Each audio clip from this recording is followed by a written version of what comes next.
এই ভিডিওতে আমরা বাইনোমিয়াল প্রবাবিলিটি ডিস্ট্রিবিউশন নিয়ে আমরা আলোচনা করব। আমরা জানি বাইনোমিয়াল ডিস্ট্রিবিউশন একটা ডিসক্রিট প্রবাবিলিটি ডিস্ট্রিবিউশন। তো তার ক্ষেত্রে যে তার প্রবাবিলিটি মাস ফাংশন, এই প্রবাবিলিটি মাস ফাংশনের যে চেহারা, এই ফর্মুলাটা কিভাবে তৈরি হলো এটা আমরা ডিসকাস করার চেষ্টা করব, আমরা বোঝার চেষ্টা করব যে প্রবাবিলিটি মাস ফাংশন বাইনোমিয়ালের ক্ষেত্রে বলা হয় NCX p to the power x q to the power n minus x। তো এই ফর্মটা কি করে এলো, তার পিছনে কি যুক্তি আছে, এগুলো আমরা বোঝার চেষ্টা করব। তো আমরা আমাদের আলোচনা শুরু করছি একটা ছোট্ট ব্র্যাকেট পরে। তো আমি একটা র্যান্ডম এক্সপেরিমেন্ট নিয়ে নিই। আমরা কি র্যান্ডম এক্সপেরিমেন্ট নিলাম? Throwing of a dice 5 times. আমরা একটা লুডুর ছক্কা 5 বার মারব এবং সাকসেস ধরবো যদি 6 উঠে। 6 উঠলে আমরা এটাকে সাকসেস ধরবো। তাহলে আমরা র্যান্ডম এক্সপেরিমেন্টটা কি, আমরা 5 বার মারবো একটা লুডুর ছক্কাকে, 6 যদি উঠে তাহলে আমরা ছক্কা উঠলেই আমরা ধরবো এটা সাকসেস। আচ্ছা, তাহলে যেহেতু 5 বার মারবো, আমাদের সাকসেস কতবার হতে পারে? 5 বারই হতে পারে। প্রতিবার যদি ছক্কা উঠে 5 বার সাকসেস হবে। 4 বারও হতে পারে, 4 বার ছক্কা উঠলো, একবার অন্য কিছু উঠলো, তাহলে 4 বার সাকসেস হতে পারে। আবার সাকসেস নাও হতে পারে, যে আমরা 5 বারের মধ্যে কোনোবারই যদি ছক্কা না ওঠে তাহলে সাকসেস 0 হবে। কাজেই নাম্বার অফ সাকসেস কত হতে পারে? 0 হতে পারে, 1 হতে পারে, 2 হতে পারে, 3, 4, 5 হতে পারে। যেহেতু ছক্কাটা আমরা 5 বার মারবো, মানে এই কয়েকটা ইয়েতে মানে সাকসেসের সংখ্যা আমাদের 0 হতে পারে, 0 থেকে শুরু করে 5 পর্যন্ত আমাদের সাকসেসের সংখ্যা এত হতে পারে। আচ্ছা, তো এই হলো আমাদের ইভেন্টস। গেটিং 0 সাকসেস এটাও একটা ইভেন্ট, গেটিং 1 সাকসেস এটাও ইভেন্ট, গেটিং 5 সাকসেস, এগুলো হলো আমাদের ইভেন্টস। আচ্ছা, এবার এক্সকে নিয়ে একটা র্যান্ডম ভেরিয়েবল। এই র্যান্ডম ভেরিয়েবলটা কি? ডিনোটিং the number of success. X হলো র্যান্ডম ভেরিয়েবল। আমরা জানি র্যান্ডম ভেরিয়েবল মানে connected with a random experiment. তো আমরা র্যান্ডম ভেরিয়েবলটা নিচ্ছি, নাম্বার অফ সাকসেসকে আমরা বলছি র্যান্ডম ভেরিয়েবল। তাহলে এক্সের কী কী ভ্যালু হতে পারে? নাম্বার অফ সাকসেস আমরা দেখলাম 5 বার মারলে নাম্বার অফ সাকসেস 0 থেকে 5 পর্যন্ত হতে পারে। কাজেই এই র্যান্ডম ভেরিয়েবলের ভ্যালু হতে পারে 0 থেকে শুরু করে 5 পর্যন্ত। তো আমরা প্রবাবিলিটি ডিস্ট্রিবিউশন অফ এক্স বের করার চেষ্টা করি। এর মানে এই যে এক্সের যে ভ্যালুগুলো, এগুলো কোন ভ্যালুর প্রবাবিলিটি কত, এটা আমরা বের করার চেষ্টা করি। তার জন্য আমরা একটা টেবিল করি, উপরে রাখি আমরা এক্সের ভ্যালু আর নিচে রাখি তার প্রবাবিলিটিগুলো। এক্সের ভ্যালু আমরা দেখলাম 0 হতে পারে, 1 হতে পারে, একেবারে 5 পর্যন্ত হতে পারে। আর প্রবাবিলিটিসগুলো কত হবে? প্রবাবিলিটিসগুলো আমরা বের করব। ধরো প্রবাবিলিটি মানে এক্সের ভ্যালু 3 হওয়ার প্রবাবিলিটি কত, এটা আমরা বের করার চেষ্টা করি। এক্সের ভ্যালু 3 হওয়ার, এর মানে 3 কি? Number of success. এর মানে 5 বার ছক্কা মেরে 3 বার সাকসেস হওয়ার কত চান্স, এটা আমরা এবার বের করার চেষ্টা করব। 5 বার ছক্কা মেরে 3 বার সাকসেস পাওয়ার কি চান্স, আমরা এবার বের করার চেষ্টা করব। এখানে কি নাম্বার অফ ট্রায়াল, কতবার মারলাম? 5 বার মারলাম, নাম্বার অফ ট্রায়াল হলো, এটাকে n যদি ধরি তাহলে 5। প্রবাবিলিটি অফ সাকসেস, ছক্কা প্রবাবিলিটি সাকসেস মানে কি? ছক্কা উঠলে ছক্কা ওঠার চান্স কত? 1/6। কাজেই প্রবাবিলিটি অফ সাকসেসকে যদি p ধরি তাহলে প্রবাবিলিটি অফ সাকসেস হলো আমাদের 1/6। নাম্বার অফ সাকসেস কত? নাম্বার অফ সাকসেস আমরা এই ক্ষেত্রে কত? 3টার জন্য আমরা বের করছি। কাজেই নাম্বার অফ সাকসেস আমাদের ডিসকাশনে হলো 3, এটাকে আর ধরলাম আমরা। নাম্বার অফ সাকসেস হলো 3। আচ্ছা, কি আমরা we are interested to find the probability of 3 success in 5 number of trials. 5 বার মেরে 3 বার সাকসেস পাওয়ার প্রবাবিলিটি বের করার আমরা চেষ্টা করছি। এর মানে probability that the value of x is 3, এটাই আমরা বের করার এখন চেষ্টা করব। Probability that the value of x is 3, এটার ভ্যালুই আমরা বের করার চেষ্টা করব। Probability that x equal to 3। আচ্ছা, তার জন্য আমরা এবার এই যে র্যান্ডম এক্সপেরিমেন্ট কি? একটা ছক্কাকে 5 বার মারলাম, ঠিক আছে? আমরা কিসে ইন্টারেস্টেড? আমরা 3 বার সাকসেস পাওয়ার, কতভাবে সাকসেস পাওয়া যায়, তার কি চান্স, এটা আমরা দেখার জন্য আমরা চেষ্টা করছি। 5 বার মেরে তিনবার সাকসেস পাওয়ার আমরা কি চান্স সেটা আমরা দেখার চেষ্টা করছি। তো তার জন্য আমরা করি কি, এই যে আমরা প্রথমবার আমরা যদি 5 বার মারি, প্রথমবার মারলাম সাকসেস পেয়ে গেলাম, এর পরের বার মারে সাকসেস পেয়ে গেলাম, এর পরের বারে সাকসেস হলো না, এর পরের বার সাকসেস পেলাম, এর পরের বার সাকসেস পেলাম না। কাজেই দেখো 5 বার মারলাম, 3 বার কিন্তু সাকসেস। আর কি কি ঘটনা ঘটতে পারে, প্রথমবারে সাকসেস পেলাম, এর পরের বার সাকসেস পেলাম, এর পরের বারও সাকসেস পেলাম, এর পরের 2 বার সাকসেস পেলাম না। কাজেই 5 বার মেরে 3 বার সাকসেস। এমনভাবে আর কিভাবে হতে পারে, এখানেও 3 বার সাকসেস পেলাম 5 বার মেরে।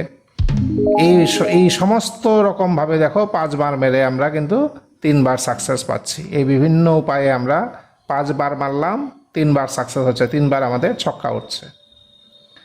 আচ্ছা, তাহলে আমরা ছক্কা ওঠার প্রবাবিলিটি মানে সাকসেসের প্রবাবিলিটি আমরা পি নিলাম, ঠিক আছে। আর ফেইলুরের প্রবাবিলিটি আমরা নিলাম কিউ, মানে ফেইলুর মানে কি 1 মাইনাস পি। তাহলে ফেইলুরের প্রবাবিলিটি কিউ, সাকসেসের প্রবাবিলিটি পি, আর ফেইলুরের প্রবাবিলিটি হলো কিউ।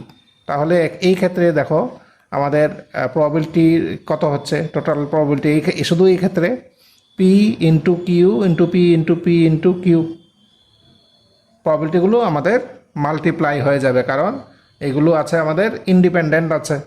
প্রতিটা ছক্কায় পরের বার কত উঠবে, আগের বার কত উঠেছে তার উপরে ডিপেন্ড করে না। এর মানে এগুলো ইন্ডিপেন্ডেন্ট ইভেন্ট, ইন্ডিপেন্ডেন্ট হলে প্রবাবিলিটিগুলো মাল্টিপ্লাই হয়। তো আমাদের এই হলো প্রবাবিলিটি, এটাকে লিখতে পারছি আমরা পি কিউব কিউ স্কোয়ার।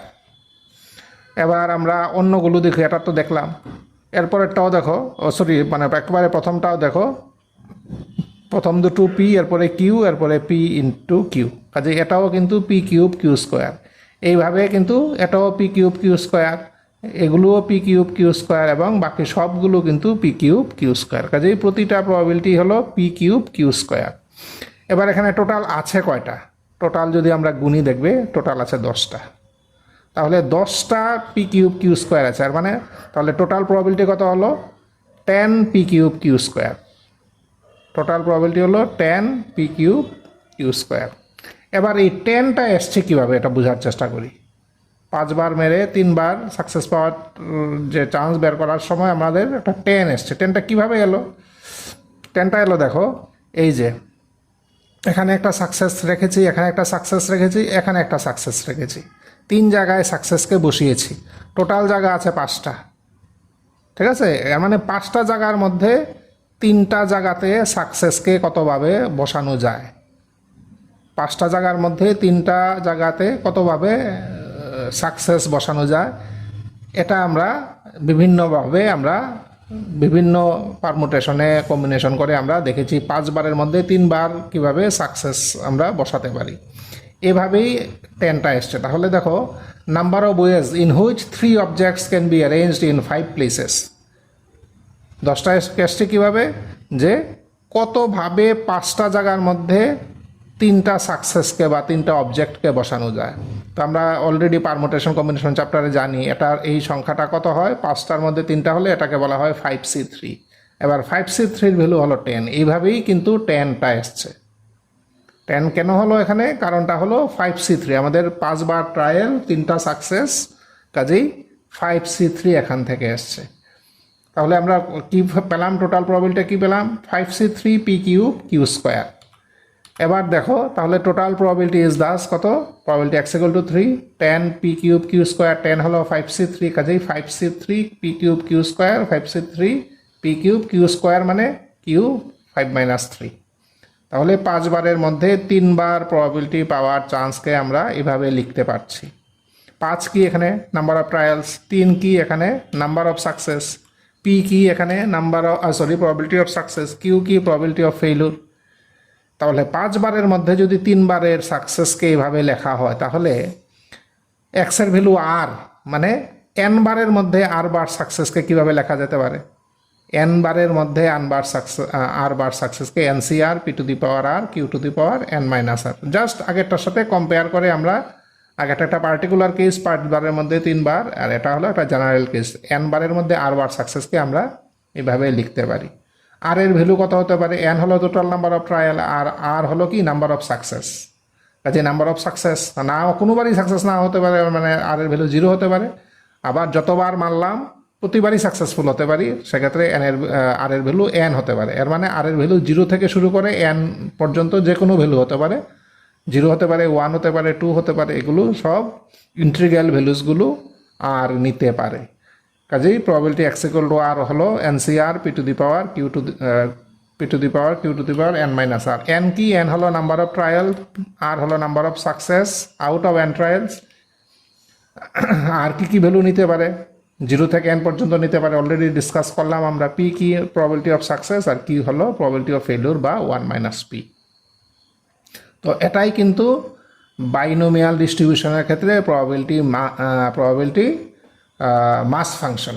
যেহেতু ডিসক্রিট ডিস্ট্রিবিউশন, আমরা প্রবাবিলিটি মাস ফাংশন বলবো, NCR p to the power r q to the power n minus r। তো আমরা এই ভিডিওতে দেখলাম এই ফর্মুলাটা আসলে তৈরি হয়েছে কিভাবে, এই ফর্মুলাটার পিছনে কি ম্যাথমেটিক্স আছে, এটাই আমরা এই ভিডিওতে দেখার চেষ্টা করলাম। এবং যেহেতু এটা বাইনোমিয়াল, যে আমরা এক্সপানশন, বাইনোমিয়ালের এক্সপানশনের যে টার্ম, তার সাথে এই ফর্মুলাটার একটা মিল আছে, এই জন্য এটাকে বাইনোমিয়াল ডিস্ট্রিবিউশন বলে। This type of probability distribution is called binomial probability distribution.